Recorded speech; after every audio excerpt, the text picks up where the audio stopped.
Welcome and thank you for your patience. I swear, today is one of those days tech is not supposed to work for me. I literally had all my windows open, ready to go. And right before I hit the button, well, to start letting the gals backstage, all of a sudden everything stopped responding. So yeah, computers don't like me today. That's all there is to it. So, but aloha, welcome. I'm happy you made it, and thank you for sitting through. What is sorry, I had my phone on and I forgot to turn it off. So, like I said, tech doesn't like me today. And also, oh, guys, you know what? Before I accidentally can't bring these two gals up, I'm going to bring them up and then we'll say hi to everyone after that. So let me bring up first, we have Miss Burden Approved. How you doing, girl? Hey, I'm good. I'm sorry for all the technical stuff, but trust me, I get it. You I got do it. get it. I get stuck on my stream and it freezes, but I'm not frozen on StreamYard, but it's muted. So you all just sit So there in silence and they're like, hello, did she fall asleep? Like, is she talking to herself again? And I'm like, no, I'm frozen. I'm frozen. What's weird, and we'll see if Sleuth has had this part happen also, because she said she's been having issues like this lately, is I just noticed my chat window about 2 weeks ago, it changed the format, completely changed my format. Okay, not format, font. Now all of a sudden it's back to what it was a couple weeks ago. So something happened today. I don't know what it was, but someone did an update and it didn't like Didn't me. give you a heads up on it. Exactly. That's all. I That's get all. it. Oh, well, let's bring Sleuth up and see what Sleuth has to add to the tech fun today. Hello, Miss Sleuth. Hi guys. No, listen, I did like 3 test streams yesterday. I don't know if you've seen, but I felt like such an idiot in the third one, I think it was, because here I am sitting there going, see, it's not showing, it's not showing. Because on my end, on StreamYard, all I could see was the little wheel spinning every time I tried to share my screen. It wouldn't Right. load anything. It was just spinning and spinning and spinning. Whenever I watched it back, it was definitely showing. And so here I am like, look guys, it's not showing. Like, see, it's broken. And I'm like, wow, I looked really dumb. So that was fun. You know what? It's got to be something. Okay, people have Mercury in retrograde and all that. There's got to be one of those things that's set up just for tech. That's all I got to say. Yeah. So, but we've got a lot of people popping into chat, and we all know how long it takes for YouTube to get their notices out. So, but I know we had Natasha popped in before she had to run in the bushes. Thank you, my dear. You and Nicole are both here. Hey, both of you. Who else? Of course, we've got Sleuth Mom. And I think I saw a Burden up there somewhere also. So, I love saying hi to you guys when I'm looking at you. Miss Sip Sip, Sippy Sip Sip Sip. And yeah, I saw that. And I'm like, what? I got the story, though. I got the story. Magenta. Hello, Magenta, and welcome. You made it. You made it. You made it. We've got up, and NY is here, and Rosaling is here, and BC. BC, what did you say? Listening along. You got it. Well, you know what? Right now, I don't know if any of us know what we're up to today, but we're doing something. So, okay. So, anyhow, we're going to do a couple things today, but before we get into this anymore, I wanted to real quickly pull up this. A lot of you guys have heard there's an Amber Alert out of Texas right now. And I just wanted to make sure that we got this information out. Burden's posted. Sleuth, I don't know. Did you get to post anything about them yet? I failed. I'm a failure. Failure, girl. Sounds like what I do all the time. Like, oops, I forgot that. And also, well, you did have a bunch of things happening this afternoon. The good You've been news is I busy. sent it in the group chat to you guys, and look at how amazing you both are. See, that's it. That's how we all work together right there. So, oh my gosh, yeah. No, this one is, we've kind of been talking, three of us backstage about, well, in Messenger about it. These two, actually, they're saying they were last seen on January 24th. The Amber Alert came out today. Long story short, we think this is a parental abduction from what we're gathering here. And yesterday, CPS, the judge and all that got together and were able to take the next step to be able to, because if parents disappear with their children, you can't just say they are Amber Alert because they're their parents. And so they had to go through this. It looks like they've been gone for a little while, though. So I'm asking all of you guys, this family could be anywhere in the U.S. And like we say over and over, parents or not, being on the run is putting your child in danger. I mean, there's too many scary things that could happen, from just being out on the road to if there are something that occurs when they're caught. So these kids need dropped off in a safe location. But if not, they could be anywhere. If they're from Texas, over a course of a couple days, they could be anywhere in the mainland, gang. Okay, they could be in other countries, to be honest. So please, if you can help us share that out. They're from Silsbee, Texas. Aaliyah and Aiden are both under 2 years old, gang. Okay, these are not kids who are going to be out wandering around on their own. They need mom or dad to be with them at all times. 1 year old, 4 month old. We've got, okay, they're both blonde hair, blue eyes. We've got Tiffany Weaver and Aaron Langford are the two suspects. Tiffany is 31 years old, 5'7", 135 pounds, blonde hair, hazel eyes. And Aaron is 29, 6'2". So both of these people are super tall, okay, for their gender. 169 pounds, red auburn hair, and green eyes. The children and the suspects may be driving a 2005 white Chrysler with Texas plates BP9V603. We're saying may because it's been quite a few days. They could be in another vehicle by now, but that is what's been shared. So, girls, I don't know if you guys have anything else you wanted to add to that. I will mention that we don't know for sure whether it's a fact, right? Law enforcement hasn't stated either way. They just said may. But on my post on Facebook, I did get people sending me screenshots showing that they just tried to sell that van. And so that's where the may comes in. It's possible they might not even be in this vehicle. They might be in something else. So that's where the may comes in, I would assume, from law enforcement. But again, we don't know for sure, but it does appear off of their social media. They did attempt to sell it. So that's all I would add on that. Yeah. And I was getting the same thing. That's what we were all talking behind the scenes about, that we were seeing this news that they were attempting to sell the vehicle before. Because they know, okay, they know people are going to be looking for a certain vehicle. It doesn't take much to figure out, okay, I need to take this next step. So, but one thing's for sure, gang, as much as we look at the kids when there's an Amber Alert, in this case, we need to look at the adults, because you're not going to see a 2-year-old walk into McDonald's to buy food or a 4-month-old fill up the gas tank. Okay, what you're going to see are these two adults.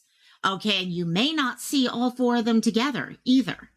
So we really need to take a look at what we have there. So I have shared my posters on my community board. I know Burden shared some stuff also. So if you guys can help us on sharing that out, please take a moment for that. So let's see, where are we going today? First of all, let me remove that and pull you guys back up again. And the last couple weeks, we have been heavily talking about child and family services, child protective services, whatever word you call it in your location. And one of the things that we have fought heavily about, not fought, but discussed, is the fact that a lot of times there are some really great things about CPS.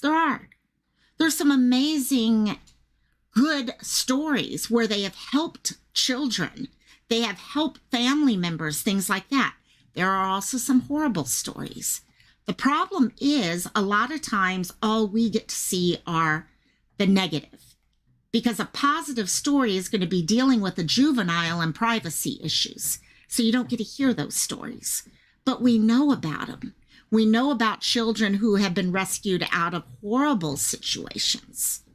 And also, as we've been going through this story, talking about various stories that have gone on out there the last few weeks, one of the things that we keep coming back to over and over is, how do we move forward?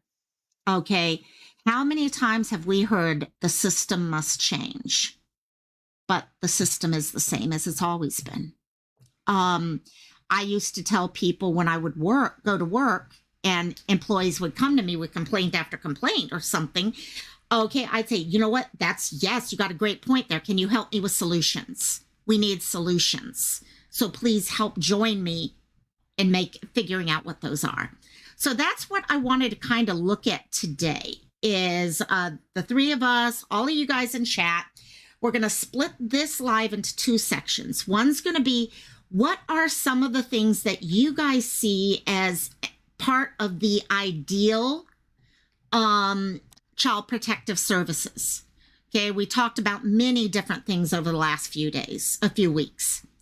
And then after that, I want to kind of go through how you go about influencing that change. Because it's not enough for us just to have these ideas. We need to figure out how we can start making the changes. So, Sleuth, Burton, you guys have anything you wanted to add into that? Just that I think that this is going to be a good live. I'm happy that we're doing this and we are able to show how are ways that we can head everything in the right direction, right? So we've discussed where we see there being shortcomings and failures and cracks, and so we've kind of pointed the different things out, and we've shown some examples of what has happened when there are crack and failure by showing some of the cases that have had an unfortunate ending. And so I just think that this is a perfect addition to the CPS that we've been covering, that we also are able to then show what are ways that we can do to truly make a difference and to influence this and see if we can make a positive change with the CPS system. So yeah, that's all I would say with that. Yeah. No, you got it. You got it. Sleuth, any thoughts you had on that before we start diving in? Nope. Nope. Sorry. Nope. Nope. Well, and I think what's important with this, if you look at it, there are people that work in the system that care. They really do care. I believe that. And, but they feel that their hands are tied so many times. So I would hopefully at some day in the future, we can get all of us together, including them, to say, what is it that needs to happen so that you guys can do the job to the best of your ability? And so yeah. So it's just pretty much, as we go forward, what are some of the things we would need? So let me actually start with that. No problem, Sleuth. For those of you in chat and those of you here, what do you guys see? And actually, I already see people are popping up with things here. Let me see if they pull up in time. There's Annie. Successful at success CPS interventions and how it was accomplished by the system. And so, hey, Oscar, how you doing, my dear? Annie, there you go. Looking at success CPS interventions and okay, yeah, you got it. That's exactly what we're taking a look at. So we've got both things that they do right now that are great. I think they pull amazing people with heart. I mean, think about it. We were talking the other day about how much they make. And I think that might be one of the things that needs to be looked at. How can we get more money for this whole department across the board? But you've got people who have graduate level education who are making what McDonald's makes. We were discussing that 2 weeks ago. So I think that's one of the things looking at, and just acknowledging they do care. And it's hard when you just hear nothing but bad news about your field. It's got to be hard for them to just hear the bad stuff when there's so much good news. You know, my dear, there definitely sometime, yeah, we've been going through, and there are definitely a lot of rough stories. But what we can do now is looking at those bad stories that all of us may have had at one time. What would have made your story turn out better? Okay, what would have made it easier for you to have worked with CPS? So, either of you girls have any ideas first? Sorry, I'm going to take me some Tylenol real quick. One thing, because I've been looking at this since Ariel's case, and one thing that is constantly brought up is the fact that all of the hearings are held behind closed doors. And so I think that that seems to be a consistent complaint, even looking as far as to Harmony's case, that the judges are making these decisions behind closed doors. And so the community, people who know these children, people who know these families, whether it's to advocate for the families on their behalf to keep their children or advocate against them having the children, such as like Adam Montgomery, for instance. Would people have spoke up against that had they been able to attend that court hearing or known that it was going to be an open thing? So I think that's one thing that could be changed. Right. No, I think that's actually good. And by the way, just so you guys know, I'm actually going to be taking notes during this, because I think this is something a lot of us hold close to ourselves. And I could see the day coming where we do want to make a difference. And if we have those notes, it'll help. And I think that is one of it. One of the things we talk about a lot is privacy. Where is privacy meant to be versus where do we let it go? For example, here in Hawaii right now, we've been trying to get a law going around that will allow CPS to go in and check on families, in certain additional circumstances and stuff like that. But the problem that we're running into is, well, this is my private house. Okay, and my right is that I can actually be in my house and no one has a right to come into that house. So where is the adult's right versus a child's right? Because both do have rights, but where do they kind of separate there? Because there does have to be a point where you're like, for example, in Ariel's case, how many times were complaints called in about her, but no one ever went to go check in the house, so they never got to see the dog cages. They never got to talk to her and hear about how her mouth was being taped over and stuff like that when she was sleeping at night. There were a lot of those things that were going on. So I definitely think the whole idea of privacy. Magenta, good one. Knowing who was the caller. Any thoughts on that, guys? So people call. I mean, real quick. I mean, look at YouTube right now, and anybody, maybe you possibly have caught wind, but there are troublemakers, we'll call them, that have channels, and if a creator and a creator have a little bit of they just don't get along, right? Something happens, something fall out or whatever. Or even if it's not even about them, there is some issue happening, and it's just unacceptable where people are going, we'll say real life, right? They're actually taking it from the internet and they're affecting these people's personal lives. So they know that they have children. They don't know anything about anything, but they are making calls and complaints against people that technically don't. There isn't an issue there. And that can't be good. One, you're taking up time that is already so valuable and short. One person can only do so much in a certain amount of time.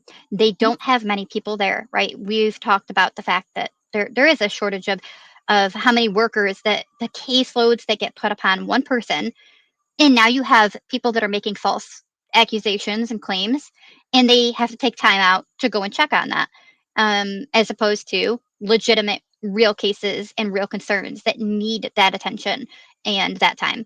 And it may kind of get to a point where it does make a social worker less likely to go forward with the investigation, with looking into things because they feel like, oh well, it's probably just another person calling, and we don't need to follow it up and take it as serious, right? It takes out the factor of priority because it's now getting mixed in with unimportant and right. So yeah, Right. I see that for sure.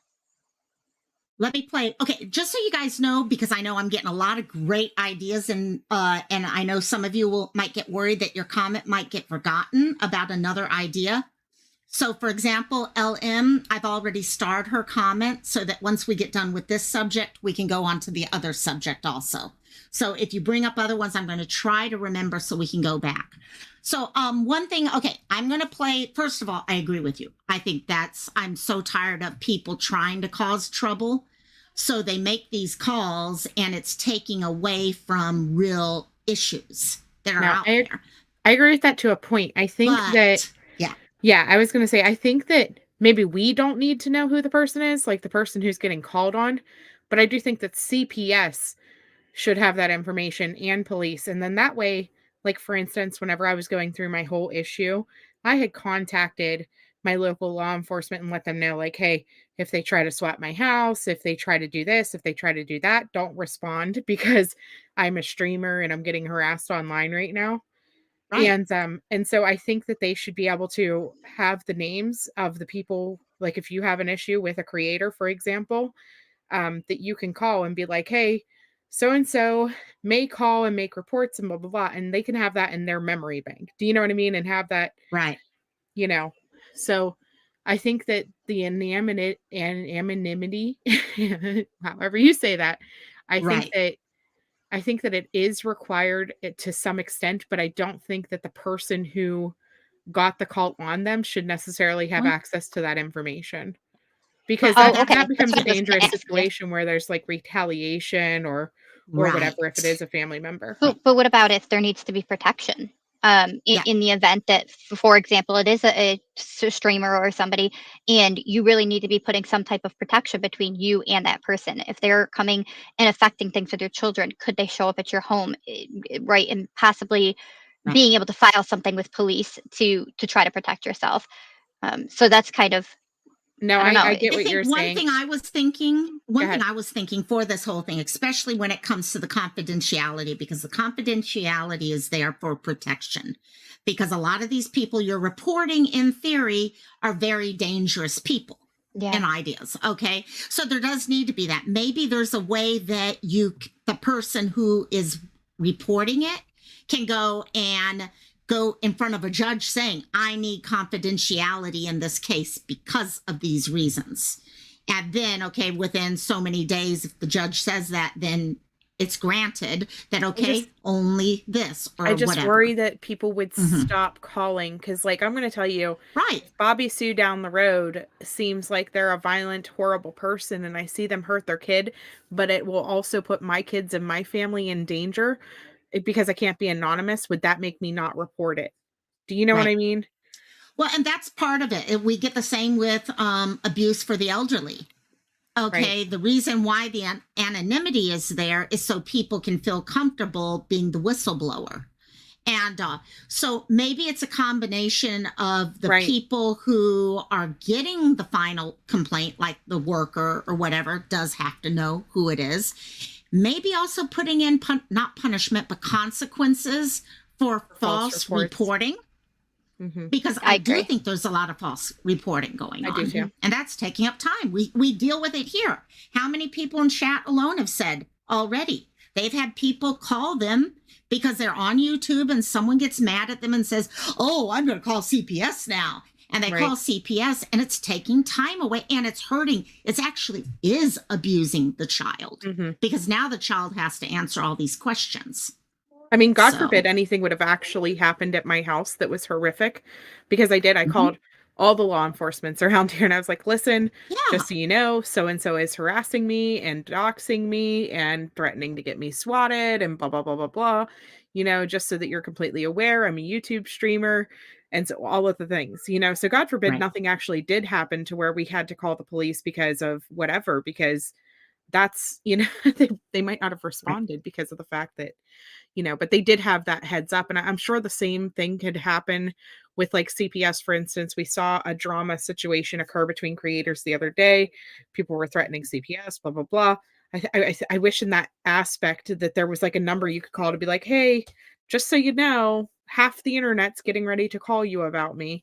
Do you know Right. what I mean? Yeah. Yeah. And I do think, you know what, Magenta, and first of all, I really want to thank all you guys right now in chat, because the amount of maturity in the discussion going on right now, we don't all have to agree with each other, but we're trying to understand where everyone's coming from. And I'm really impressed right now with what I'm seeing. So thank you. It is, I think the thing is, we've got two different groups of people out there. We've got the group of people who are reporting about abuse for real reasons. And then we have people who are doing it to get even with another adult. Okay, whether it's YouTube, family, infighting, things like that. And I do understand the anonymity bit, because it does, if someone is worried about reporting and they know that person who they see as a threat to begin with is going to know, then they may be very nervous and reticent about reporting that person. But if there is like, okay, only certain people, maybe a person can. Okay, maybe there's a way that a person can file to find out who that person is. And yes, it has to go to court or something at that point. Okay, but there are options for the person. I definitely think consequences are going to be a big tie to that, because someone gets called on consequences once or twice, they're going to stop making false reports.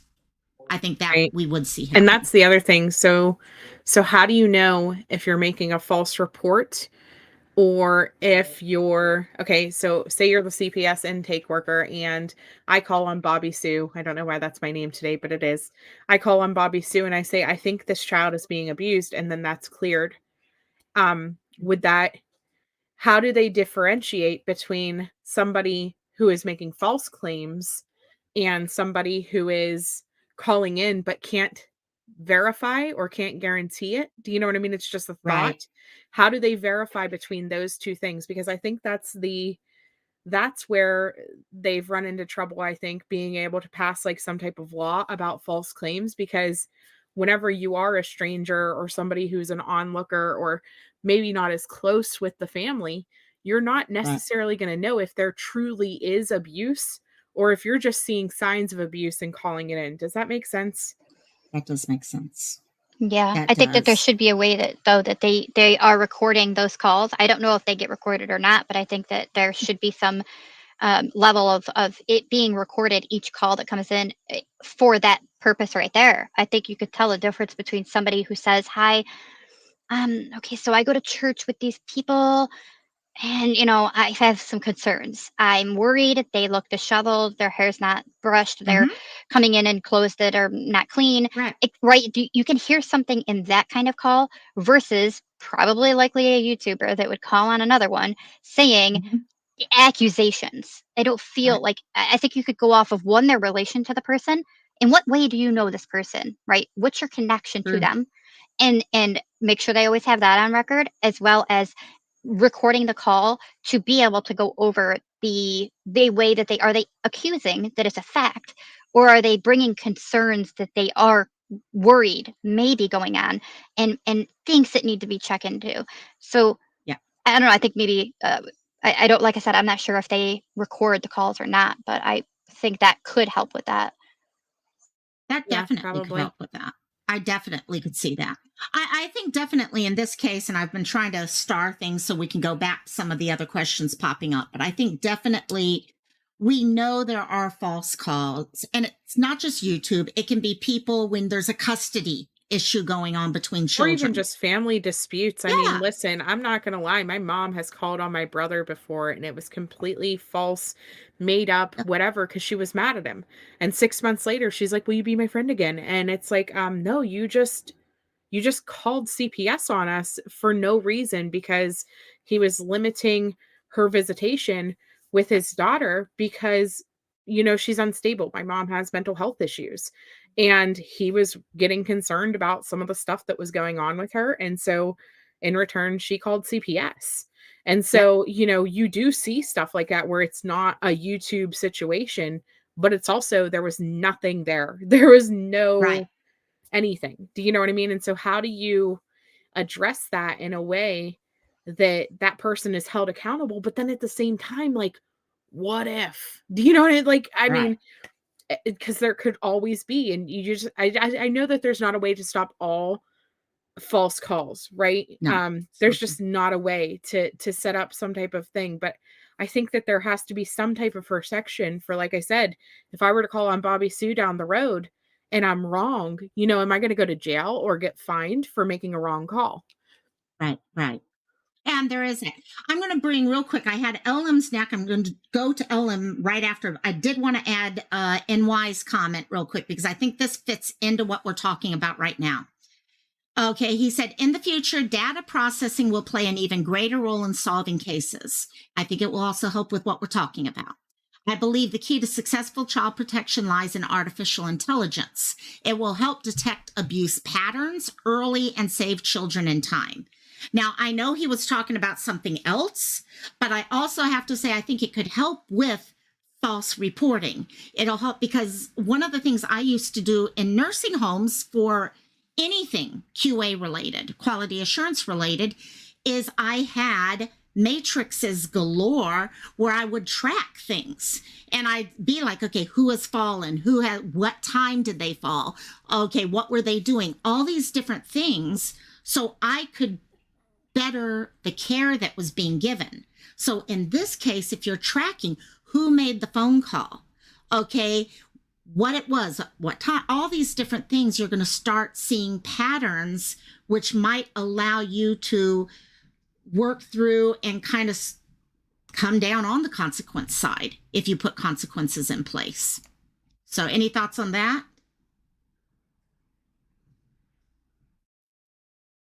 No, I'm not sure. I was thinking, I don't know. I was thinking a couple of thoughts, but nothing that actually I can put into a sentence and make sense out of right now. It's kind of like brainstorming off of kind of what he said, and then yeah, it's just something I kind of have to think a little bit deeper on about whether that would be of any harm. Could that be beneficial? So I don't know. I was just kind of thinking through that right then. So I don't actually have anything to say.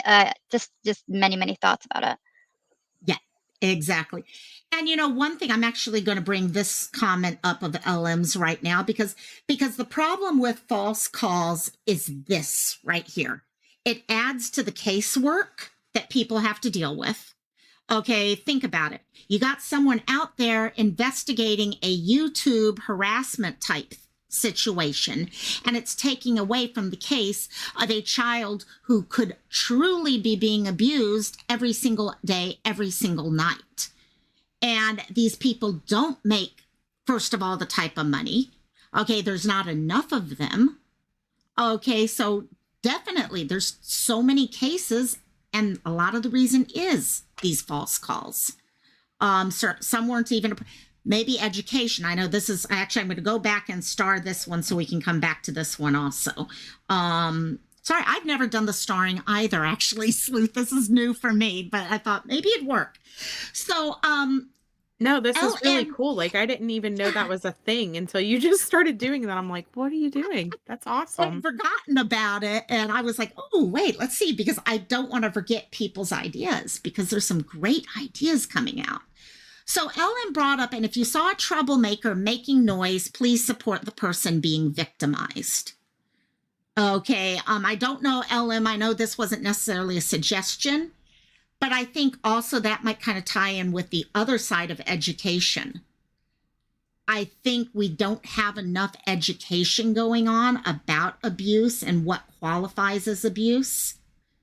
and which might kind of push to more cases. People do all these different things. I just wanted to bring that one back up. Let me see here.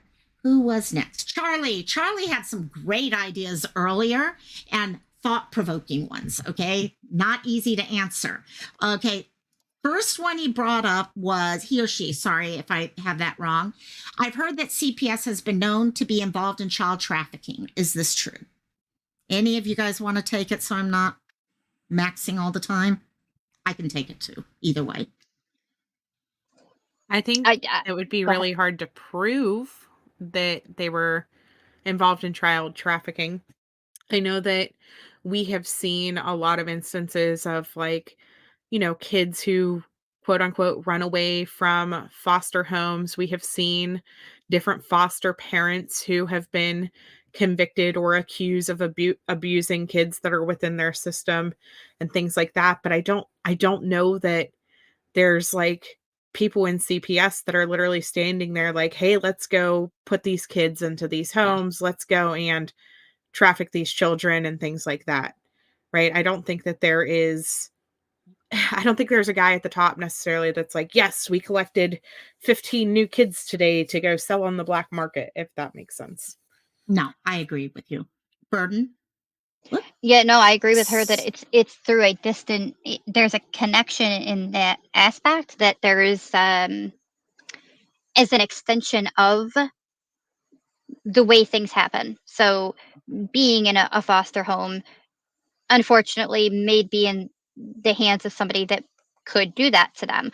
But yeah, exactly what she said, and the fact that we don't believe that it's technically CPS getting the children and having that goal and intention, because again, also, like, it can lead to it. The young children may take off and leave. Many of them do. They will go and run, and then they can get in a situation that it does. They ended up in trafficking. So I don't know that it's at the hands of CPS with the goal in mind, but is it a consequence that we have seen has an extension of the being in the system? Yes, you can see that there are high numbers of those that are in the system and the connection to trafficking. So Yeah. there is a connection and a parallel, but it's not They're at their definitely more hands. high risk. Right, for sure. Yeah. And I think if there is a case of that happening, and none of us are ever going to say it doesn't happen, but to run something like that, it would have to be pretty deep in the culture of that department at that one place.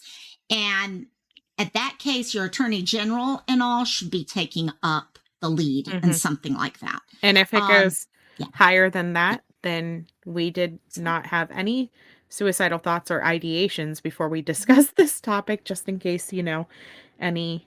True. Yes. Take care of yourself. I mean, because of, like Epstein and, we don't know anything about any of that. I know where you're going now. Yes, exactly. So please do not come after Sleuth Mom. We are on Locomine stream right now. Exactly. You got to fly to Hawaii to come after. Yeah, there you go. Here was another of Charlie's. What about hiring? Okay, and I know you use moles and you clarified it a little bit, Charlie, when someone asked to have someone on the inside see what's really going on. Thoughts on that?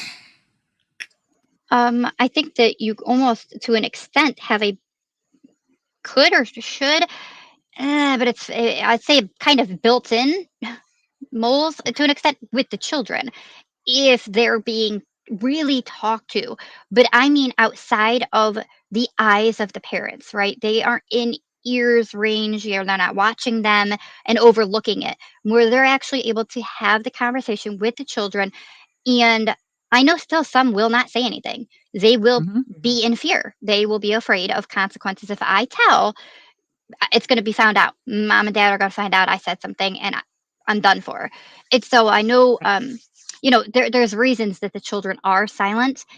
But I mean, to an extent, you kind of already have a naturally built in, because they could, if put in the right environment and maybe better training, I'd say, in a way of working with the children, to be able to get that information out and to judge whether they're truly being honest, or does it look like they are scared withholding information, and that's something you can put in the books and document, Right. that you need to come and have a follow-up with them to see if maybe the second conversation they'll Right. give a little bit more, right? And so I don't know, it's not exactly what you meant by that, I Yeah. know, but that's Yeah. kind of where my mind went with it. I was thinking Yeah. about, I worked in fast food, I worked in retail and all those things, and in every one of those scenarios, we had secret shoppers. We did. We had Right. people who would come up through our registers, they would see what was going on, whatever. I mean, think about the show Undercover Boss, where they had put these Right. CEOs and stuff inside to go see what's going on at the actual levels. And so in a way, I don't think that that would be a horrible case scenario, but I think it No. should be somebody like our senators or someone like that that is forced to go work, maybe not forced isn't the right word, but that is encouraged to go undercover within these state systems. Mhm. Why can't your House of Representative go in and work for a week at Yeah. CPS or go in and check on the buildings and see how the paperwork is running, see why it's such a mess, see why they're understaffed, overworked, see why their caseload is so heavy so that maybe they can figure out some type of solutions for what Right. we can't, send to them or email them. Um, Yep. something has to change, and that's where Yeah. we're at.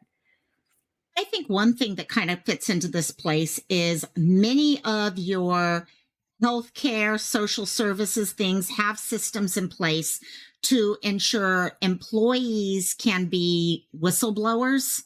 Um, Phone numbers that they can call, like corporate compliance. Okay, if you're in long-term care, there's corporate compliance. Every single nursing home has to have a corporate compliance program in place, and part of that is people who have complaints. Okay, secret shopping, exactly like Charlie just mentioned. Okay, secret shopper is huge. Okay, I used to love it when a legislator would actually say, I want to spend a half a day at your facility. And they'd talk to the patients and they'd talk to the employees. I think learning and treating your employees better also helps, because I think if the employees working in CPS feel like they have the freedom to report things that are wrong and something will happen about it. Okay. And that they also are being heard when there's a problem, that people are looking for solutions and not just saying, okay, well, this is the system. This is how it is. It's got to be this way.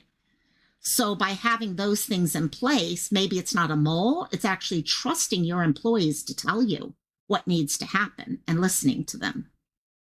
So just a thought on that one. Here, SIP has another one. Does each state CPS have the same guidelines or checklists to determine if there is a reason to get involved? Wouldn't that be Anyone nice? know that? Yeah. By the way, Amber Alert is canceled. Thank you for letting us know, Cajun True Crime. I just checked also, and it was, so I popped that up. But it is canceled at this point. So that's good to know. But yeah, wouldn't it be nice if they did? Or at least, okay, at least have federal guidelines that are for everywhere, and then states can do additional guidelines based off of anything that they find. Yeah. That's how it is in long-term care, hospitals. I'm sure education is the same way. All these places. I also think we talked about this, I think 2 weeks ago. Why do CPS go through annual or biannual surveys where they have an outside agency coming in to compare their work to the regulations? So if the regulation says you will follow up on a phone call within 24 hours, they actually look and see, is this place actually doing that on a regular basis? That's standard for most places, but I don't know if if anyone knows, does CPS have a survey process like that? I'd be interested in knowing that, to be honest. Burden, any thoughts for you on this subject of guidelines? No, I'm so sorry. I actually went with your statement about the Amber Alert, and I was just thinking about updating mine. That's all. I'm sorry. I'm That's so more sorry. important. No, that's important. Get that out so everyone knows. No, that's no problem. So yeah, I think this is and this is where we're going to be able to help gang, because the second half of this discussion, I want to have us talk about how we go about changing the law, how we go about talking to legislators, going to the media, making the changes. So I think that's where that's going to become, but it needs work where we all talk about it first. So let me see. LM. Too many cases. Some weren't even a problem, but those that had actual problems, they have to be in 50 places at once. Not excusing, but I work closely with them. Yeah. LM, do you know, do they have ratios? I know I hate ratios in long-term care because a resident with dementia is going to be a totally different type of care and hours needed and type of everything than someone who is just a broken hip and getting rehab, for example. But does anyone know, are there ratios or suggested numbers of how many people someone should Like how many have? cases per Yeah. per Yes. even that I believe is different from state to state. Okay. That makes sense. Because I Because think that would, each one of yeah. these government agencies, they're all they're all different. They're all different privately owned corporation type things, state owned or whatever. Um, CPS, DCYF, like they all have different guidelines. Right, right. Because I know, see, guys, I'm sorry I bring up long term care over and over, but it's the only way I can frame in with the quality side of things. So in my state, Yeah, sorry, I just looked this up. In yeah. my state, Thank you. they suggest a caseload ratio of 12 to 15 children per caseworker, and that is not to exceed 18 children. And I'm going to tell you, at one point during Ariel Seller's case, I had talked to one of their CWS workers, and she Mm-hmm. had 80 cases at that point. And so you wonder how, okay, so if Pennsylvania is recommending 12 to 15 children, how in the world is somebody in Hawaii handling 80 freaking children? Exactly. Exactly. And that is a huge, huge issue. Yeah, LM, I had a funny feeling I was going to be way behind on the starred comments, but I was like, oh, we definitely need to, because there's too many things to lose in this conversation today. Okay, social workers have at least 50. And that's a huge I was issue, going to even say, in in long, yeah. California's recommendation, just pulling up the different states that I'm seeing, Mhm. California's recommendation is 13 to 24.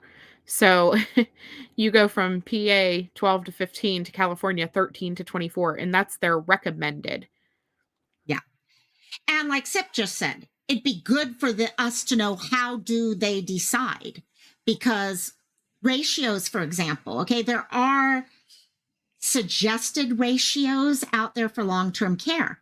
But like I said, when I was with a nursing home that focused on dementia, I ran with ratios that were actually different because I knew those residents needed a different type of care. For a place that, for example, deals with vents, people on vents, you're going to have a totally different number. So how do they go about doing exactly what is mentioned here? How do they determine what is a approvable, okay, a quality standard Just per to expand person? on that a little bit more, because I'm Mhm. looking at this a little bit deeper for PA at least. It says workers making initial CPS assessments, they can have no more than 12 active reports per month.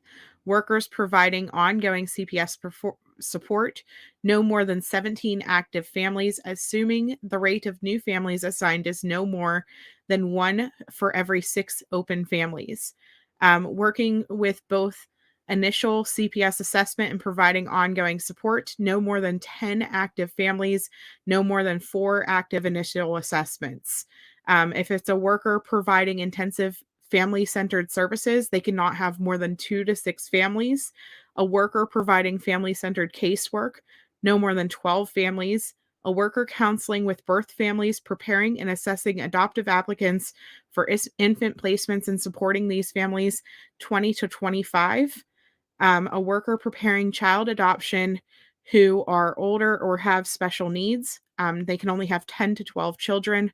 A worker assessing and preparing adoptive applicants for the placement of children who are older or have special needs. They can only have 12 to 15 families. A worker assessing and preparing adoptive applicants for inter-county adoption, 30 to 35 families, or a family foster care social worker can only have 12 to 15 children, depending on the special needs and services required to meet the needs of each child. And so these are great guidelines, but I'm going to tell you, you go to Philadelphia or Pittsburgh or any of the big cities, you are not going to see caseworkers with that. I can almost guarantee it. No, not at all. Bye, Annie. Yeah, no, you're not going to see those things. And that's part of the thing. Oh, okay, because we're always saying about how CPS, okay, all these, and that's one reason why we're doing this, guys, is it helps for us to understand what they're having to deal with on a day-to-day basis. One of the questions that kind of goes with this, or was it? Okay, Charlie brought this one up too.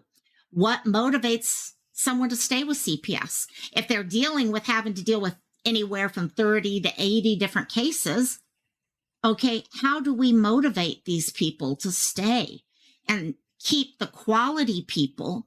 Because unfortunately, we do know the truth. If a person does not find joy in their work, if they're not, okay, whether that joy is pay, okay, doing good, whatever it is that they see as joy, they're going to leave. And if they were good quality people to begin with, you're getting left with the ones who just can't get a job anywhere else. So they just take this job because they can do whatever they want or whatever. And also, how do we motivate them? Any thoughts on that? There, let me see. Let me move over here so I can show it. I think finances are definitely one thing that we need to look at. And maybe it's the community, us as a community. How can we start helping? You've got the CASA program. I think the CASA program is huge for helping people. But the problem is people who are CASAs are really honestly, they're not getting paid. They're doing all of this out of the goodness of their heart. And there's only so many people who have that ability of time.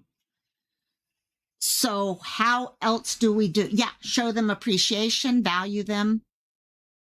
Okay, this is one of these things that what I would be doing is pulling together a focus group of employees and asking them what would make your job easier for us. Sorry, Do you mind if I drop the link to become a CASA or a GAL volunteer? Yes, please, please do. Please do. I know I've wanted to do it for how long, but I just keep having an excuse why I don't do it. This is the link for that. If you guys are interested, you know, there's not really much requirements other than to be there. I mean, it differs state to state, but really it's not hard to go and be a CASA volunteer.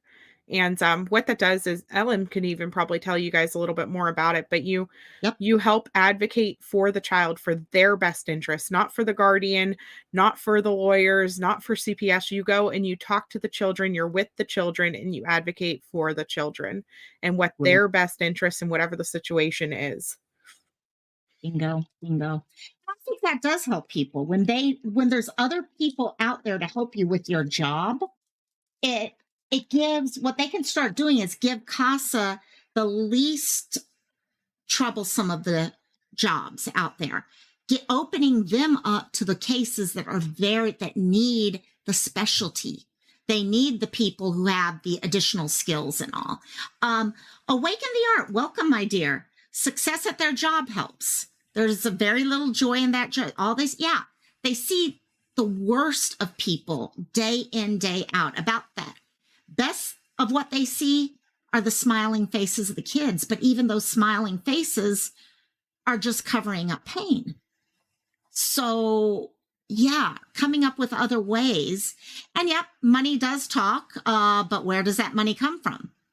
Okay, donations, maybe, I don't know how many, because it's a government, and maybe it is pulling part of this out and subcontracting, having the government subcontract out.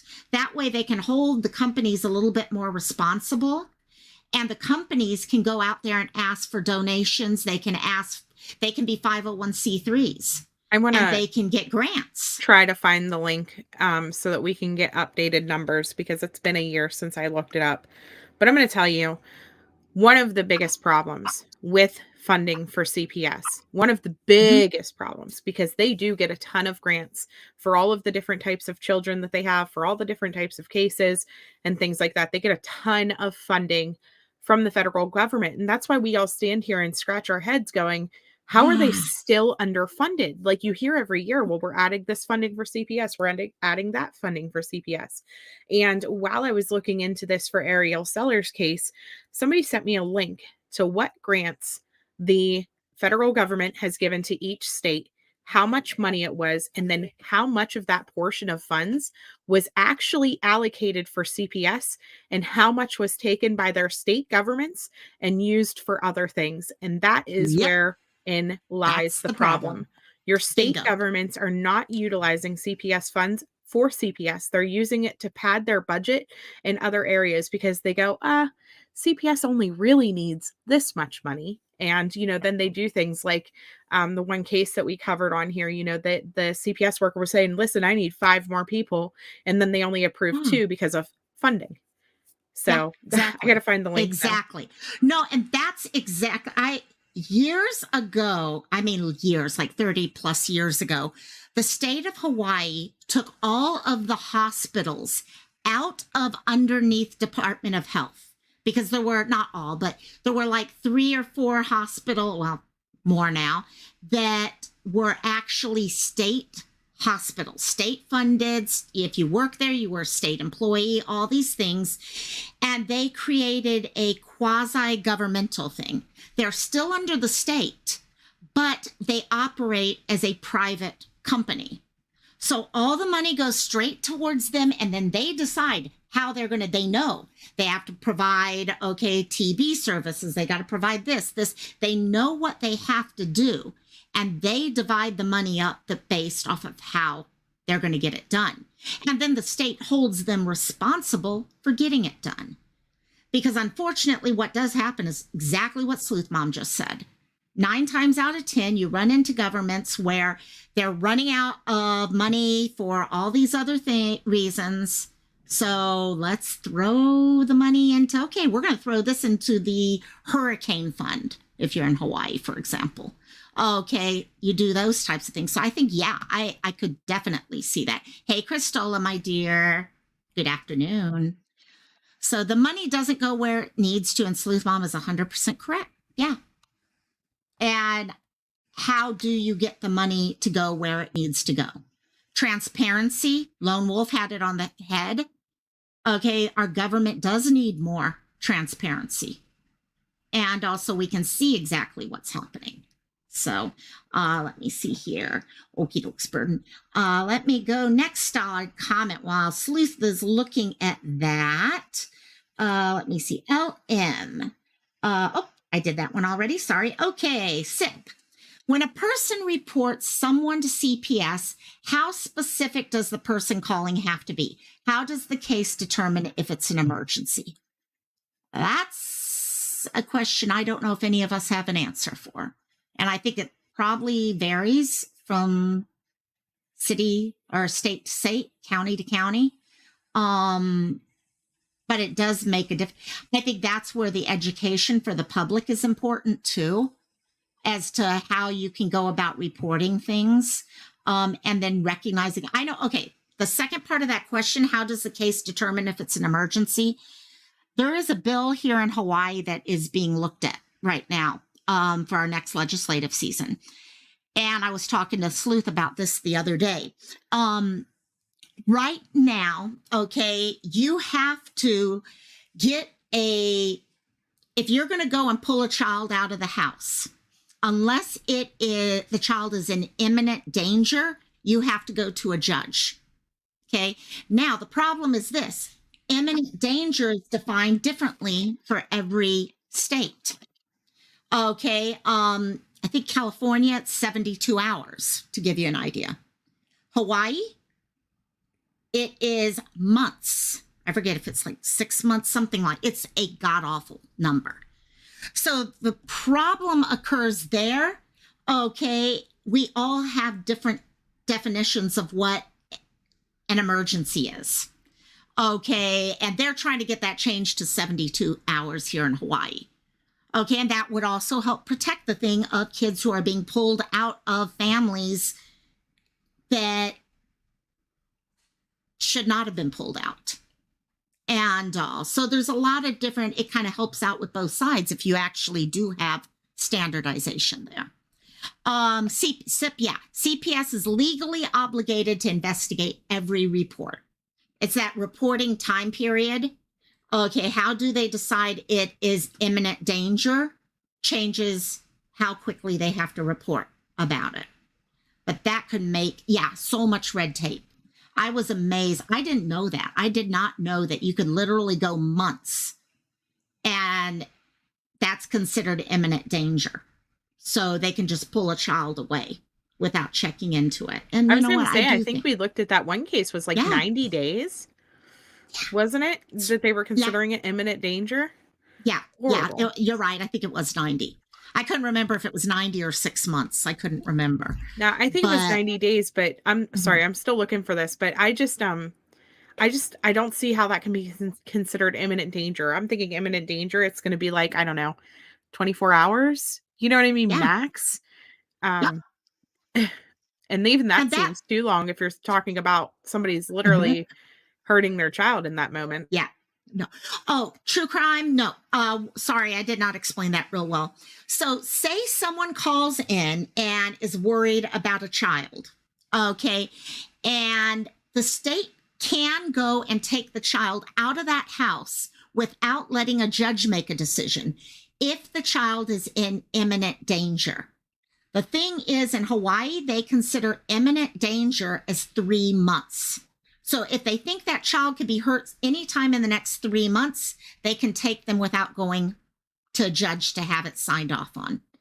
Okay, anything after 3 months, they have to go to a judge, plead the case, and the judge will say, yes, that child needs to be pulled out. And that's part of the problem, okay, because we do hear horror stories on both sides with CPS where children are pulled away. It gives the option where a child might be pulled out of a house and given all the extra stress and stuff that probably should have stayed in the house. But no one, you can pull the child out and research it later. You've still got 3 months to research it. So you're pulling children out that may actually not be being abused. So see, there's so many different interesting things. And that's why the 90 days makes no sense to me. 3 months, definitely. I mean, 3 days, yes. If a child's going to be hurt in 3 days, pull them out. But if it's a 3-month thing, no. You need to research it and get them the care and services they need. So I'm still trying to figure out where on this website. It's a government website. And so, you got to click on all the links to get into stuff. But just to give you an idea of what we're looking at, there are 900 grant programs offered by the 26 federal grant-making agencies that go to the Children's Bureau. 900 different programs. And so that's whenever you get into like your children with autism, your Native Americans, your all of the different things that qualify children in that area to get a specific grant. And then that's where the funding comes from these different grants. That's how they fund CPS. Sorry, just a random while I was clicking through here. No, that's great. That's great. By the way, LM, I've been waiting for it to pop up in my comments so I could pull it up on the stream, but my comments on StreamYard have frozen. So that makes life fun now. I got to write all your guys' notes here that I want to bring up later. But thank you. First of all, thanks for being a member for a whole month. And I can't believe it's been a month. And now you get to have my Cutty as your little picture next to your name, who Oh, I didn't bring my cutty in tonight. So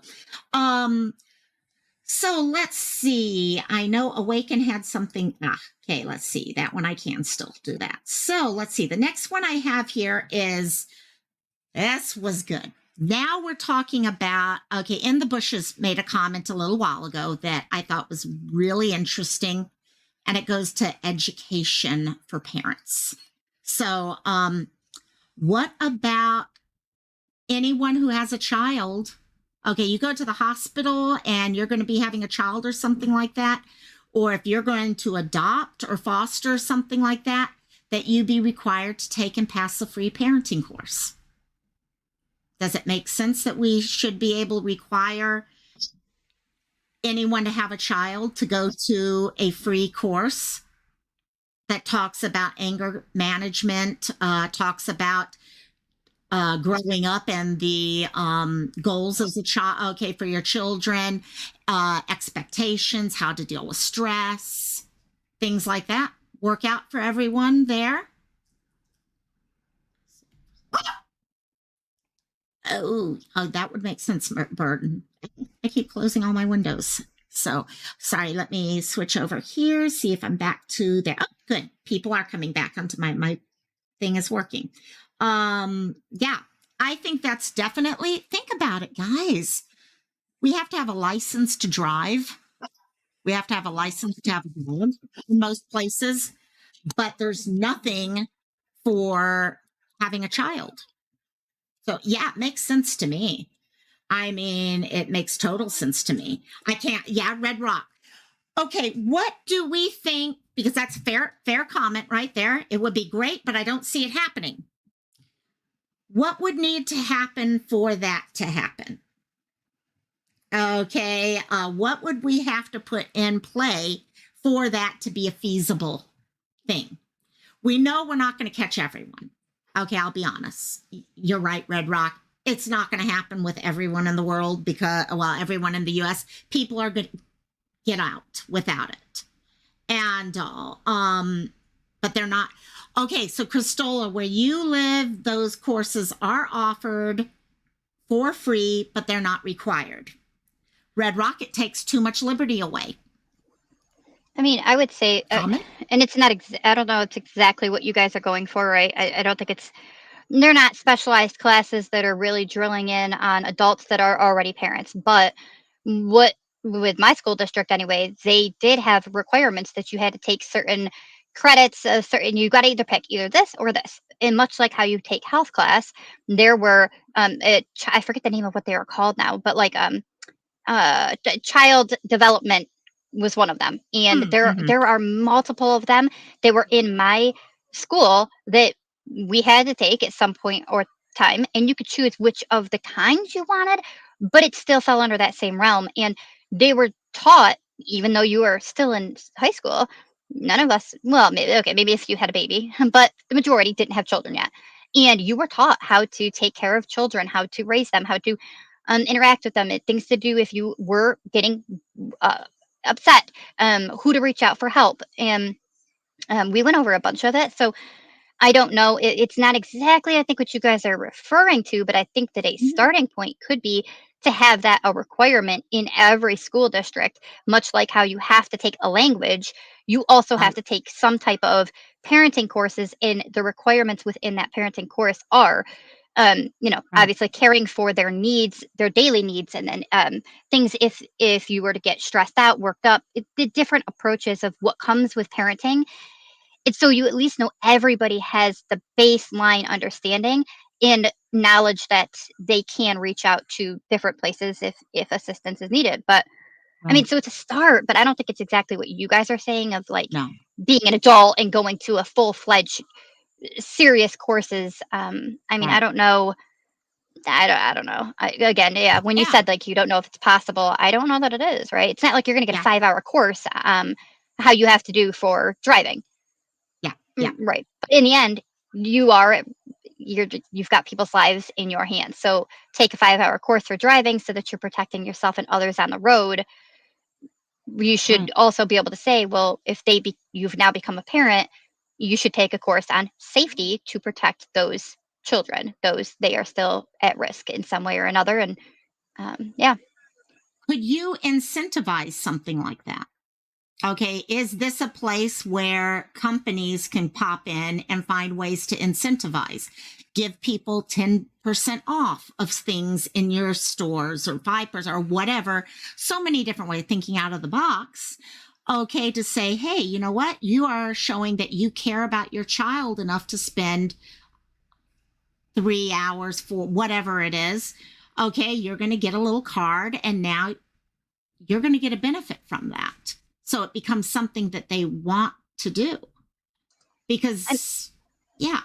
Well, So, kind of that's another question too that is a little bit off topic, but it does kind of fall in here. That what about some of these really serious? There's some serious cases of actually the child has lost life or has become extremely injured, and we know that they will do some jail time, but there is nothing preventing. I actually heard this recently because of a current case that's happening, and in that case, the woman had postpartum depression, and she ended up um, killing all of her children. And people were talking about, is it an option? How do you stop somebody has caused harm to a child, and there isn't anything in play where you can actually prevent another human being from being able to reproduce. And so, I mean, it's slightly off, but it kind of falls in the realm that what's happening. We've watched cases where CPS has taken children out, and they just end up having another baby, but then that child isn't technically taken out by CPS. And people question, why wasn't that one taken? Well, maybe the first one was taken because of drugs. The second one that they just had, they had no drugs in their system at the time mm-hmm, of having the baby leading up to it mm-hmm, during pregnancy, and so they didn't have a reason to take the child. right, But we still know they're at risk that they could go back to the drugs. They could put them in that I mean, in a scenario of harming. perfect situation of what you're talking about, honestly, Burden would be, Harmony Montgomery, right? Crystal mm-hmm, Story had mm-hmm, Harmony, she had Jameson, who is now with the Millers, and she had her youngest son, who is now also in state custody as of just recently. And so, where do you draw the line? Where do you stop that situation? At Angel Overstreet was another one. Her mom had 8 children, all taken by the state, all of them. yep, yep, exactly, Yes, exactly. so that was just another thought I had on that. That's in regards to giving them courses, but then what are we doing in regards to the ones that we've seen failures, Yeah, but they are able to keep, and you can't take that right from them. But should we be? Should something be done to prevent this? Because mm-hmm, it is causing one, it's filling the system with yeah, so many children. I mean, you just said 8, then I mean, it's filling a system, but it's also, you got to think of the long-term effects that it's having on child. And so there's so many becoming damaged, right? Say, I put right, that loosely. But right, what happens to children that are in the system? They typically do have trauma.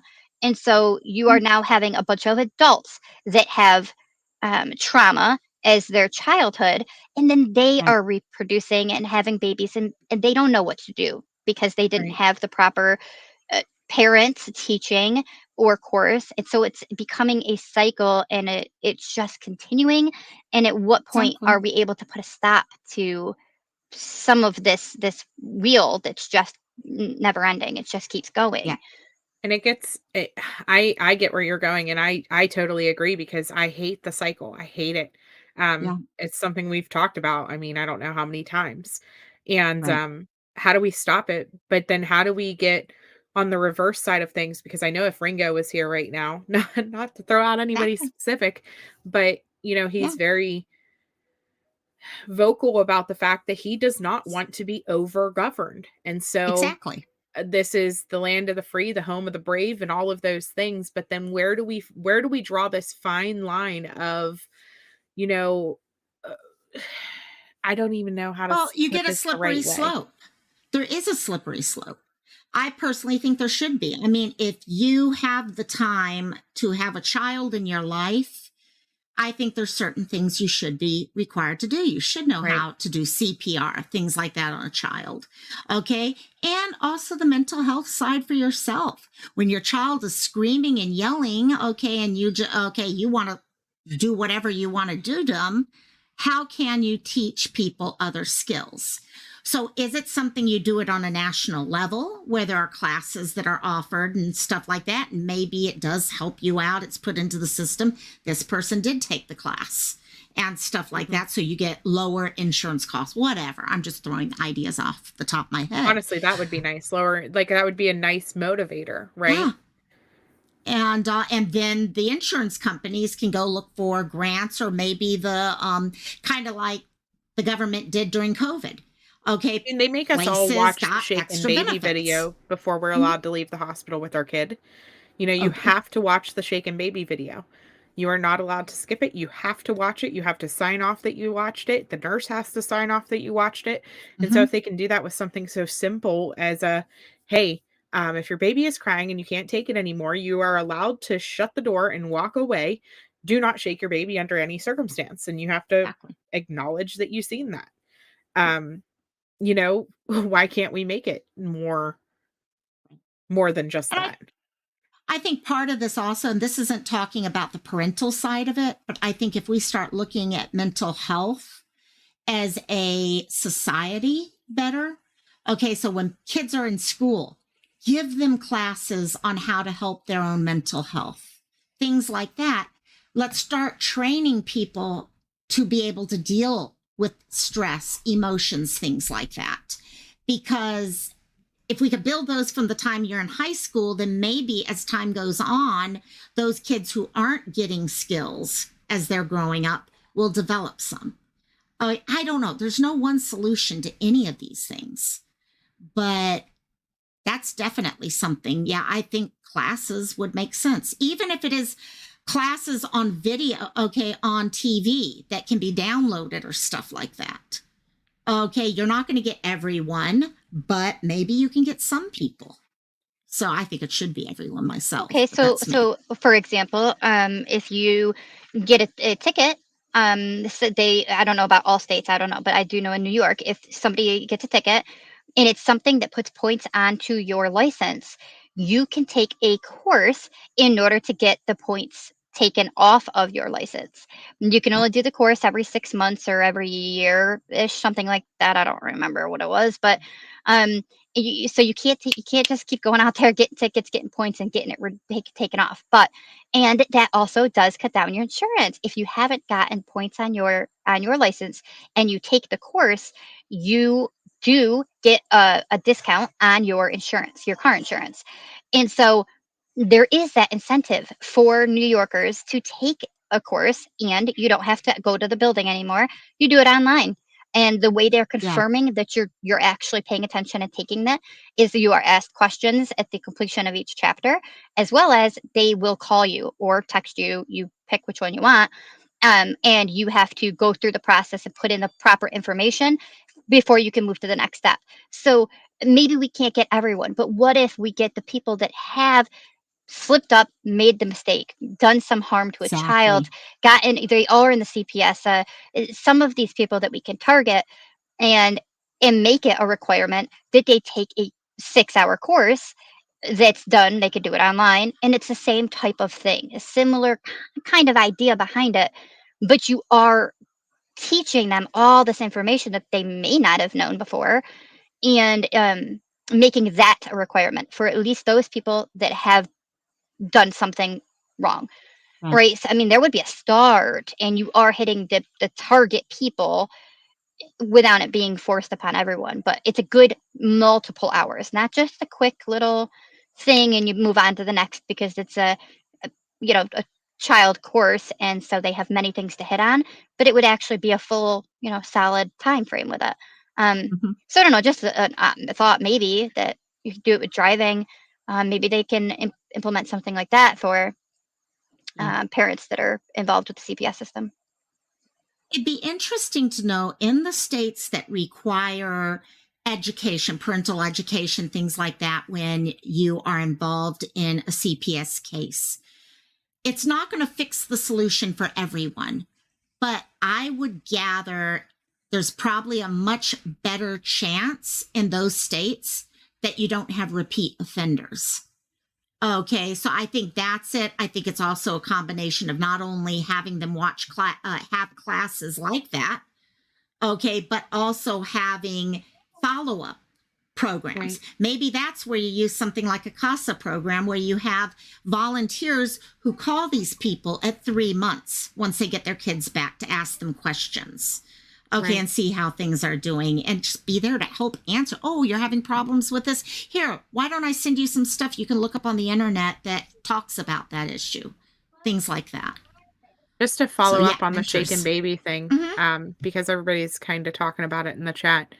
Yeah. So in 2007, a legislation sponsored by Senator Bill Larkin, who is a Republican from Cornwall on Hudson, New York State, is who got the shaken baby syndrome bill passed. And so in 2007 is whenever it started being Sense. implemented places. Now, mind you, laws take time to actually get rolled into place and things like that. So I had my son in 2010. I'm not sure when you guys, but whenever I had him in 2010, my hospital was a newer facility. And so I don't know if that's part of it too. Like if they would have had the equipment and the videos and things like earlier in the rollout, who knows? But yeah, all three. But that should be a state by state thing now Yeah. for people having And it babies. makes sense. It Mhm. makes sense, those things. Charlie, CASA. Oh gosh, what does CASA stand for? I knew I was going to space out the moment I started talking on that. It's a program that most, if not all states have, where you can volunteer to become, it's the National Court Appointed Special Advocate Program. So kind of like guardian ad litem, things like that. And you are assigned a case by the court. Okay, so you're actually appointed by the court to get involved in the case, to interview people, to talk about the case to everyone, and then to report back to the jury, not jury, to the judge as to what you feel is going on there. Now, I'm going to mention something there because I know one of the people in our chat here has been a CASA. And I think that's also an important thing that we look at those people too. Are we listening to those people? Because you've got someone who is not getting paid, who is doing this out of the goodness of their heart, all the stress, all the horrible stories, things like that. Well, let's make sure we're listening to them. If they go and tell you there's a major problem in this case and everyone just vetoes everything and it happens routinely, then we have a problem there. So we need to treat these volunteers with the respect they deserve also. But that program, if anyone has a few free hours a month, okay, because you can be carrying anywhere from one case to a couple cases based off of your availability. I myself have actually almost during COVID, I almost became one. And then I stopped and I need to go back and I need to reapply for it, to be honest. So definitely anyone who would like to help, it's the best way. Let's see what here. I hope that helped a little bit. Okay, let's see what else we got here. In the bushes, that was in the bushes comment. Let's see. Oh, awaken the art. What is the relationship between CPS and law enforcement there? I'm not sure if you were asking one specific person because this was from 20 minutes ago. Does law enforcement assist with investigation? Does anyone know the answer for their state or county? I don't think so. No, You know I what? don't. To Yeah. be completely honest, I don't know the exactly, Yeah. but Google can That's tell a good, us. yeah. Yeah, exactly. So, no, I think there should be an some thing. I've actually thought for quite a while now that law enforcement should start hiring CPS workers. social workers. Yeah, CPS or social workers. That way they can go. And so if there's a phone call that comes in about DV, okay, they can have that person go out there and be part of education, be part of making sure the person is following through on things. Because a police officer's job is not to be dealing with all of these social issues, okay? Google has And given me an 84-page document if you would like me to read it about the connections between We got a CPS couple and law hours. enforcement.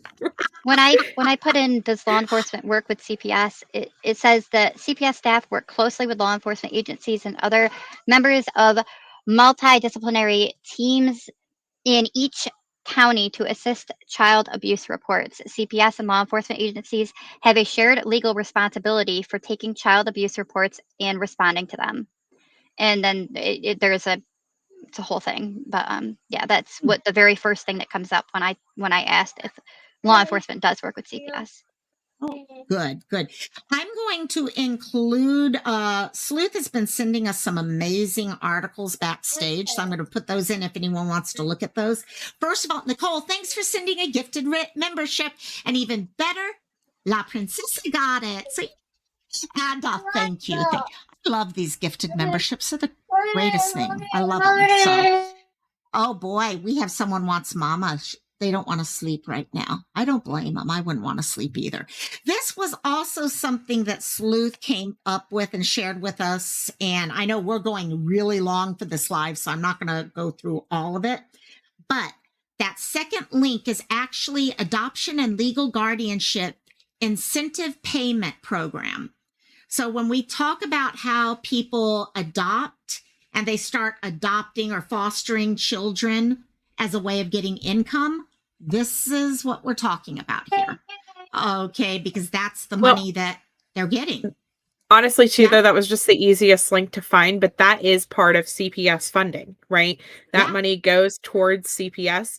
And so that's just one example of the many different types of grants that they get from the federal government in order to fund CPS that likely doesn't get utilized because there should be no quote unquote profit if you are actually utilizing all of the funds towards where you need them.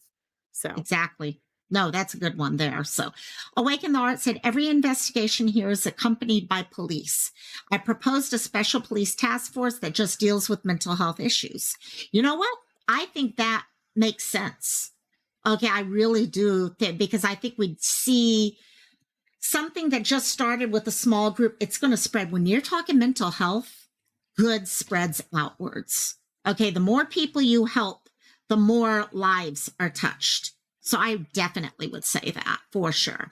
Okay, let me mark that one off. Lone Wolf Spirit had here. CPS has been broken for over 50 years, homeschooling. So let's get into the homeschooling discussion. And guys, I know this is a little longer, but this is actually something that I think if any of us want to talk about changing the system, we need to have these discussions. So I know we have I know she's busy with children too, but we have a lot of people in this community who do homeschool. Yeah. I think homeschooling is awesome. Yeah. Mm-hmm. You want to talk on this one a little bit? So it's hard because I personally think I actually agree on this one to a certain extent, but disagree because obviously I don't want to send my kids to public school or private school for that matter. I love having the time with my children throughout the day, but I also think that your kids should be seeing a mandated reporter. I do think, in my opinion, that would stop a lot of abuse, a lot of things like that. And so we do programs, we do Taekwondo for my older child. We do, we go to church on Wednesdays, Sundays, we go to church. And then we also are a part of a homeschool co-op, all of which have mandated reporters at each one of these facilities that my kids come in constant contact with. And I think that that's necessary. I think that I personally believe that there should be no child who never leaves their house and who never sees a mandated reporter. And maybe even I would not be opposed as a homeschool mom to being able to homeschool my child, but having to maybe take my kid to the doctor every 3 months instead of every 6, or something along those lines, so that there is an extra level of, double checking to make sure that I'm not, like, killing my kids in the background type of thing. Right. So, No, I think that's a good point. I personally love, homeschooling. Okay, I was private schooled, and that was great. But I have quite a few friends who do the homeschooling, and I think it's an amazing opportunity for families to stay close, to teach values also. I definitely think, though, because we've seen way too many cases where a child is being homeschooled and the homeschool situation is being used as a way to hide abuse. And Ariel again, big thing right there. Okay. How many times we've heard of someone who's been pulled out of school haven't been in school for 3 weeks or something like that. So I definitely think there needs to be some level of accountability with that. On your kids need to be going to certain extracurriculars. Maybe it is having people that they meet with once in a while. Okay, just to see things are going. I think that's just right. taking a look at the whole system And in I mean, and place. that's just something, like, obviously I want my kids to be involved. And so that's something that I do on a Yeah. personal level. I'd like them to be active in the community and different things like that. But I don't know. I do know that some people just they wanted their privacy and they want to not have oversight and different things like that. And I do live in one of the more strict states for homeschooling. Like, we have to turn in a binder at the end of the year to somebody who looks Wow. at all of our well, not all of it, but a sample from each quarter of what we did throughout the year to make sure that my child is constantly progressing with his learning. And so we have an evaluator that looks that over, and then it has to get notarized and sent to the school Right. system. And so, but I don't know. I know that there are some states that are very free range. Like, you just call the public school and you're like, "Hey, I'm homeschooling now." Right. And that's the last they ever hear of your child. And I don't agree with that, because that does No. make abuse way too easy. Yeah. And I think that's where the problem does become. Okay, people who are going to use it and abuse it will do that. So hey, public school needs a whole department of, education to make sure kids are learning. So that's great. Again, we get into the privacy issue. Hell, I'd go as far as to say that if you're homeschooling, there should be someone who comes out and checks out your house once a year, just to make sure you've got a place for them to work, and things. And they could also catch anything that we've heard about, these cases where, you're living with a hoarder parent, and you don't ever go to school, and then there's the fire. We had the case ourselves that we went over, a couple weeks ago, who was like that. So, but the problem gets back to this privacy thing. Right. Where does privacy and your rights, where is that line between Fourth your Amendment. privacy rights and your child's Right. rights? So, Yep, yeah. that's something that we battle with in a lot of these cases, because where do we draw the line? And then where do we take our ideas whenever we have all of these? I can sit here and spout off my little dream world and what we would like all I want to you guys, and does it ever go anywhere? Yeah. And I think that that's where the rest of this live comes in. Yeah. How do we Yeah. address this? Where do we send our information to? How do we advocate for the changes that we want to see? Yeah. And that's exactly, I just pulled all that up. So we kind of went through that. That was actually everyone's main question points that we went through. And like Sleuth is saying, it's not enough for us to keep talking and complaining about things. We need to go forward. How do we push? Okay. And I was trying to figure this part out myself earlier. And it kind of came down to 3 areas. When we are looking at, sorry, let me make sure I got the right screens open. Yes. There's a couple different websites out there that are really good at helping us learn how to influence policy. And that's what we need to be doing now. How do we influence policy? How do we influence change? Okay, like Sip just said, there's petitions. Petitions are definitely one possibility. Creating relationships. You can't just, we can't just talk about this. What else are we going to do? I'm going to share, because I know we talked really long on that last bit, but this is just as important. And so I'm going to share out 2 different links with you guys right now, and we're going to do one of them together. There's basically 3 groups of people that I think need to be talked to when we start doing policy changes. Number 1 is the one we all think about, our legislators, senators, representatives, okay, things like that. But just as important, there is media, okay? Talk with your local news stations. Get in relationships with them. Tell them if you feel comfortable or know someone who feels comfortable, you'd love to come and talk on a morning show or stuff like that. Okay, you may find out that these local channels can do stories covering some of these things when other things pop out. And last is just what we're doing right now. We talk with each other. Okay, we come up with ideas. So what I want to do before we kind of pull together, though, is the legislative part. That's the part most of us really are lost on. How do you do these things? We think all the time about, oh, well, doing petitions. And gang, this is just me. Petitions are good, but we're living in a society of petitions. There is a petition for every single thing in the world And out there right now. Change.org is making millions of dollars off of it. Millions. Bingo, bingo. So, I mean, it gets to the point people aren't looking at the petitions, because what the petitions a lot of times are about is, oh, I don't have the time to do the legwork myself, so I'll create something and everyone will sign it and someone else will push it the next step. Unfortunately, we have to take these steps. Okay, so it is contacting elected, representatives, getting involved. We're going into, election year. We're going into legislative season for most of our local communities coming up here soon. So I'm going to bring up one of the screens that I just shared with y'all, and we're going to walk through this My Reps. How many of you guys put a 1 in chat if you know the name, of every single one of your representatives, your senators, your representatives on a national level, your city council members, your local, all those people? Put a 1 in chat if you know the name of all of those people for where you live. Put a 2 in chat if you're like, I know I have some senators up in Washington, but that's about it. Or, well, you may know a little bit more. Yeah, all of them, SIP.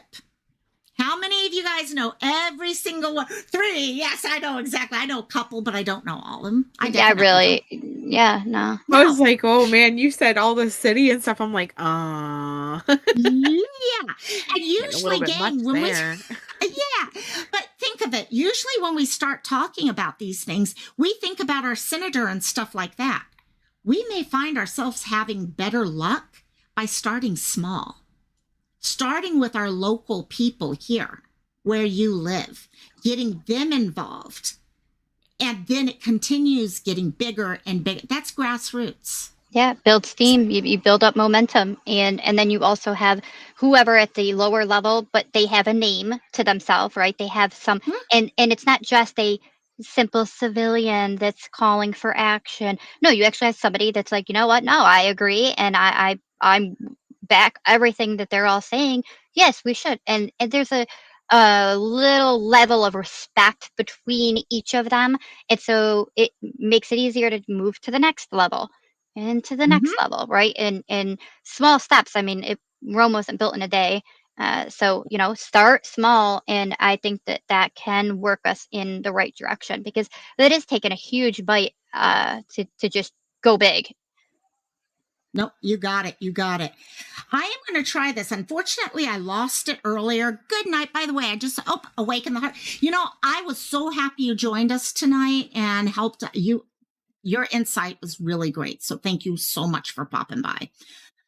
Earlier, before we started, and our wonderful YouTube, internet and tech issues and all, I lost all this. But this site here that I just shared, My Reps, this is going to give you the information you need to know. So I don't want to use one of our own addresses. You guys can do that yourself. But I just looked up Google's physical address.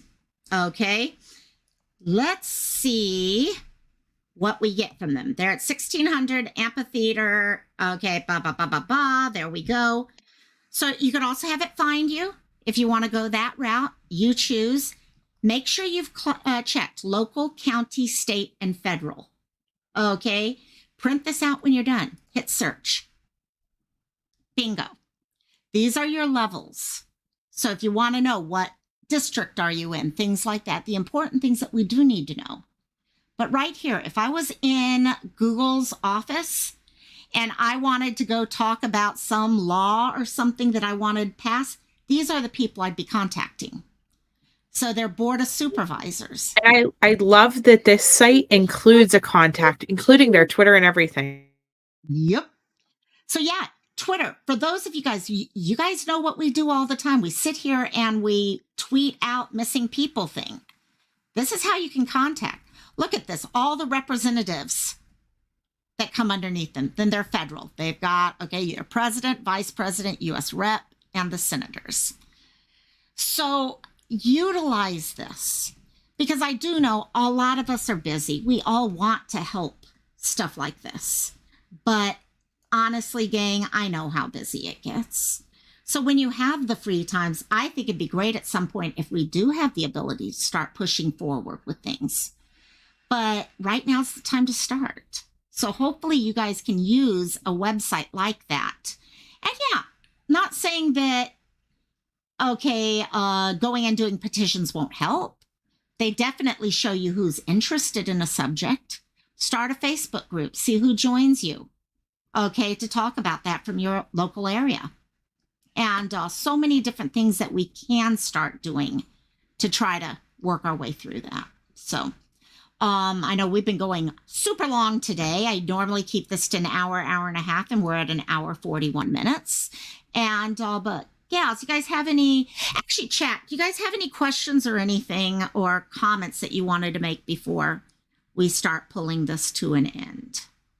So let's give you guys the chance to do that first. Yeah, let them think for a second. And I wanted to say, like, this is literally as simple, guys, as shooting an email, tweeting, and things like that. And it doesn't have to be the most professional, most whatever. Just if you want to ask them, hey, can you call me? And then you can have a phone-to-phone conversation. You know, it doesn't even necessarily have to be a typed out thing. Oftentimes they have their phone numbers listed, but it's hard to get callbacks and things like that. I do find going in person typically helps more. I'm sorry, Junior's right here. That's one thing. But I wanted to say too, if you have a pastor or someone in your area, a lot of times they know the county representatives because they're performing funerals, they're performing weddings, they're doing all those things. And so if you do have a local pastor even that you could talk to. Yeah. And I think the other thing with this is understanding what's going on in your community. Okay, get onto Facebook groups or things that are talking about the local bills that are being introduced this year. I myself had no inkling we had this new bill coming in to change the definition of imminent danger. No idea until it just popped up on my phone one day. So getting involved in those things where you can talk with them, you can, okay, it's all relationship. When we do these things, it's all about relationships. Okay, having friendships with people. Individual emails hardly ever get, you need to go for call for action. Yeah, I have a large group email to say that's definitely true. Yeah. Squeaky wheels do make a big difference. I was going to say both of those statements. Earlier I was thinking it, but didn't say. But yeah, the squeaky wheel gets the grease, and also say that Nicole, I don't want to put her on the spot, but she isn't just speaking words. She has done the action. She doesn't have a channel with thousands of subscribers or anything at all. She just has her Facebook. And from there, she was, and I don't know all the details, but and I'm not going to make her tell them if she doesn't feel comfortable, but, she was able to look at the local, right? Get involved with groups. Look on your Facebook. You will find a group of like-minded with the same idea in mind, right? So you join that, and then they were actually having meetings where there was a conference call, and they would all get together and all listen, and then they together would contact whoever it was, and it was one after another, speaking and speaking and speaking. And you know what? Change happened. And so she's not just speaking the words, she's actually walked the walk. And so I was actually talking to her about this earlier, and yeah, I think that that's the route that really needs to be taken. It doesn't mean that you technically have to go physically, maybe in person, even though I think that that is a additional Yeah. plus to help. But yeah, Nicole has, done it herself, and like she said, you don't have to have a following. It could just be you, and then you want there to be a change, and just look on Facebook, and you can join with others, and there you are a force with multiple of you. And so, yeah, I just want to Yeah. say that without putting her on the spot, but yeah. And it makes sense. I know my mom, even last night, my mom goes on to Facebook and she looks for Facebook groups that do local events. And okay, the ones like, okay, for 50-year-olds that like to go out to the movies or things like that. And she just joined a group that is about her political affiliation locally. And they meet once a month and they get together. Are they going to agree with everything? No. But at least she knows what's going on. She gets to meet many of these legislators because they're going to come to these dinners. And she's going to create that relationship with them. And because a relationship truly does help. Okay, you don't have to, you can get involved in political discussions without necessarily having to stick to a political party. Okay, that's what most lobbyists do. When you hear about lobbyists, they're not going as, I'm a Republican or I'm a Democrat. They're like, no, these are the things that I'm lobbying for. And I'm going to everyone about it. And because in the end, we're all here as humans in the end, no matter what. So protest number 3 was on a Saturday. We got the wow. See, we do have the ability to make changes here, plain and simple. So, but, so gals, any last comments or anything before we draw this to a close? No, just I guess the for me, the it's good to talk about it. It's good to see where the issues lie, and but I think that it can't stop there, and that, I mean, that's like, I mean, what results are you going to see? That's you can talk to the wall and complain just as easy, right? And so if you want to have action and change, there you need to do something for that. And that was important, right? To know, well, what are the steps to take? What do you do if you want to see a change? Right. And to know that it can be as simple as a Facebook group, and from there, it's not something you have to go out and, well, I don't know anybody, right? And I don't know anyone that's, with the internet, we can have a connection to really anything you could think of. There's probably somebody out there that's also interested in that or has the same thought process. And so I think that, yeah, if we want to see change, that there are ways to try to implement it. And I do realize it's a large task, right? When Sleuth Mom mentioned the money that's put in a budget for CPS, but then the government doesn't put it all there, we're definitely taking on a big task when at that point you're taking on the government, right? And Yeah. so it's a lot. It's a lot to take in and process, but rather than feeling defeated, I think that we can continue to move forward and do what we can to try to bring change, even if it's at a small scale, small steps, little improvement here and there, and build to that. Right. But yeah, so yeah, it's No, definitely you important. got It's it. really important. You got it. By the way, Charlie, good night. Thanks for adding in today. I mean, yeah, this has been great. This was the one last thing I didn't think about until a second ago. Look up the website for your local government. This is Hawaii's, capital.hawaii.gov. And you go in here, especially going into legislative season, you can find out what are some of the things being discussed. What are the hearings? So you can know, do I need to send in letters supporting something? Okay, there's so much all here for us. Internet has made a huge difference for us. Testimony, because we're going into 2020. Okay, for us, February 2nd, session starts tomorrow. So that's why I'm saying now is the time for you, if you want to make a change, to start making that change. So Sleuth, anything from you? No, sorry. I'm actually going to go ahead and jump down though, guys. I love you Okay, guys so back much, it up. and I will talk to you all later. Bye. Good night, my dear. So, yeah, so you guys, this has been an amazing live. I know the three of us gals didn't want it to turn into another one of those negative. There's just so much bad news about CPS at times, but there's so much good out there, and they do a wonderful job at what they do. So we wanted to come up with ways that we could talk from a different direction. And maybe that is, we all just come together and we solve stuff. We try to help each other through it. So thank you all so much for helping out today. All the ideas. I mean, honestly, I was spending most of my time looking at the comments because there were such amazing comments coming through. So thank you all so much. Next week, we will be over at Burden's channel. Is that correct, Burden? Yes, Am I remembering? ma'am. Mm-hmm. Yes. And who knows what we'll be talking about. We need to do some discussion on that. So, but yes. But other than that, you can catch both Sleuth and Burden almost every single day, multiple times a day sometimes.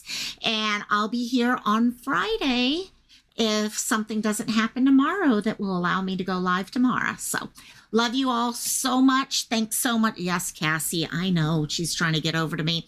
So hi, Oscar, by the way. Love you, my dear. And love all you guys. And I'll talk to you later. Aloha, goodbye, and mahalo, gang. Thanks so much.